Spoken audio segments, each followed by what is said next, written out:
Just like water makes plants sprout and flourish, we have solutions for making your hair grow back.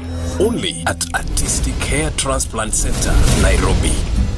We extract your hormones and inject this back into your bald areas, making lush hair to sprout.